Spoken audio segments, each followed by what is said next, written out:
Hari ini, gue akan bahas basic-basic dalam fotografi. Ini akan menjadi video yang cukup panjang, jadi kalau kalian mau siapin cemilan atau kopi dulu, silakan. Kita akan bahas ini step by step.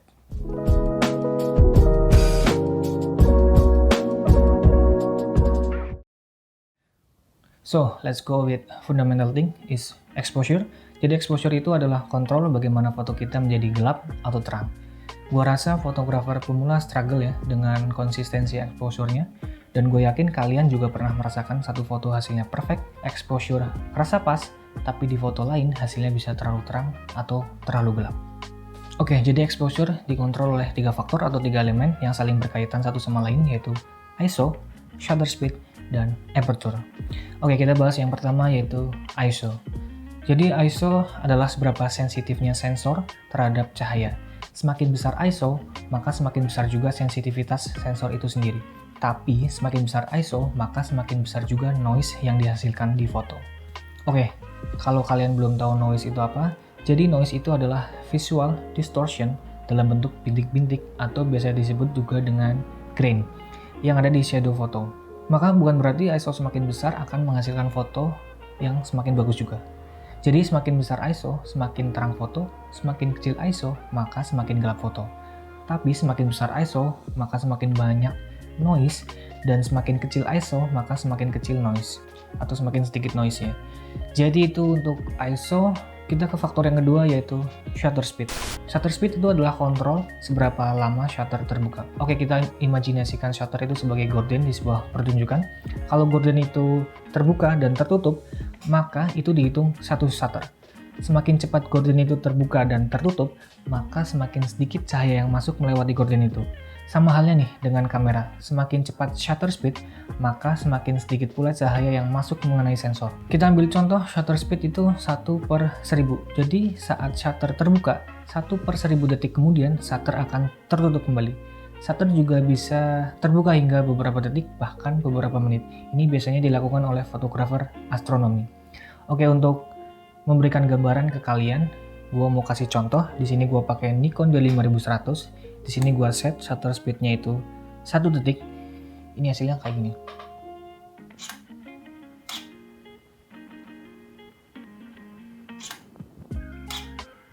Seperti kalian lihat, shutter speed terbuka selama 1 detik. Oke, gua akan sedikit lebih cepat ya. Gua kasih contoh sedikit lebih cepat. Di sini gua set ke 1/1000 dan hasilnya akan seperti ini.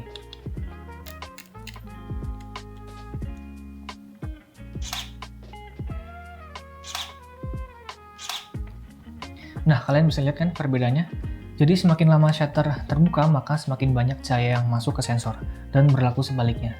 Tapi shutter speed ini bisa kasih efek yang unik nih, jika menggunakan komposisi ISO, shutter speed, dan aperture tertentu. Contoh kayak foto air terjun ini, terlihat di sini air terjun mengalami motion blur. Ini terjadi karena penggunaan shutter speed yang lama. Pada kasus ini, menggunakan shutter speed 1,6 detik. Nah, makanya dari itu, jika kalian mau menghasilkan foto dengan efek motion blur, kalian harus menggunakan shutter speed yang lama. Tapi problemnya di sini untuk para pemula, kalau kita menggunakan shutter speed yang lama, gerakan tangan yang nggak stabil saat pegang kamera, shaky gitu, akan kasih efek blur ke keseluruhan foto. Maka dari itu, untuk menghasilkan foto motion blur yang bagus, seperti foto air terjun tadi, yang hanya memiliki motion blur di bagian airnya saja, kalian harus menggunakan tripod. Jadi jika kita hanya ingin foto seperti biasa, maksudnya di sini foto tanpa efek motion blur, rekomendasi shutter speed untuk pemula itu tidak lebih lama dari 1/125. Ini gua rasa penggunaan shutter speed paling aman untuk pemula ya. Jadi kalau mau foto subjek bergerak yang jelas, kalian harus pakai shutter speed yang cepat. Contohnya ini. Di sini dia terlihat detail gambar yang baik ya di objek yang bergerak. Di sini dia menggunakan kamera Canon EOS 5D dan shutter speed itu dia gunakan 1/1600. Oke, itu untuk shutter speed. Kita ke faktor yang ketiga dan yang terakhir, yaitu aperture. Berbeda dengan 2 faktor tadi yang memang faktor tersebut ada di kameranya, untuk aperture ini ada pada lensanya. Jadi aperture itu seberapa banyak cahaya yang boleh melewati atau masuk ke dalam lensa sebelum mengenai sensor kamera. Semakin besar aperture blade terbuka, maka semakin banyak cahaya yang bisa masuk ke dalam lensa. Aperture ini diukur dengan sistem angka ya. Semakin kecil angka aperture, contohnya f1,8, maka semakin banyak cahaya yang akan masuk ke dalam lensa. Semakin besar angka aperture, maka semakin sedikit pula cahaya yang masuk ke dalam lensa. Jadi jika kalian menemui lensa dan tertulis f1,4, maka sudah bisa dipastikan nih, lensa itu sangat cocok digunakan untuk foto pada kondisi minim cahaya. Aperture juga mengontrol yang namanya itu depth of field. Jadi depth of field itu adalah seberapa tajam atau fokus lensa pada foto yang dihasilkan. Sebagai contoh, sekarang kalian lihat kamera fokus pada muka gua ya, dan lihat background agak sedikit blur. Itu karena gua pakai aperture yang cukup kecil. Di sini gua cuma pakai satu lighting softbox sebagai lighting utama, tapi kalian bisa lihat ini udah sangat cukup ya. Karena gua pakai bukaan aperture yang lebar. Terus apa jadinya kalau kita menggunakan aperture yang besar atau bukaannya kecil? Hasilnya apapun yang ada di frame itu akan menjadi lebih tajam dan cahaya yang masuk ke dalam lensa juga lebih sedikit. Maka dari itu ini harus diimbangi dengan settingan ISO dan shutter speed yang tepat ya. So, aperture itu mengontrol seberapa banyak cahaya masuk ke lensa dan meneruskannya ke sensor, dan seberapa banyak tingkat depth of field yang akan kalian dapatkan. Tapi problemnya di sini, setiap lensa punya nilai maksimum aperture yang berbeda-beda. Nah, di sini gue punya lensa fix 50 mm dengan maksimum aperture itu f1,8. Ingat ya, semakin kecil angka aperture maka semakin besar bukaan lensa.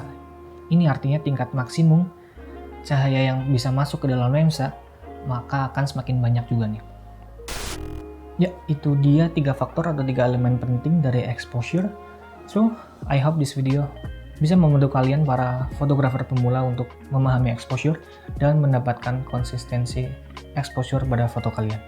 Jadi ini fotografi lisan episode pertama, jadi nanti akan ada video-video episode selanjutnya. Nah, biar nggak ketinggalan nih untuk video selanjutnya, subscribe dulu dong. Oke, jika kalian suka dengan video ini, klik tombol like-nya. Jika kalian nggak suka, klik tombol dislike-nya aja nggak apa-apa. Jangan lupa untuk tombol subscribe-nya diklik. Thank you yang udah nonton. Bye-bye.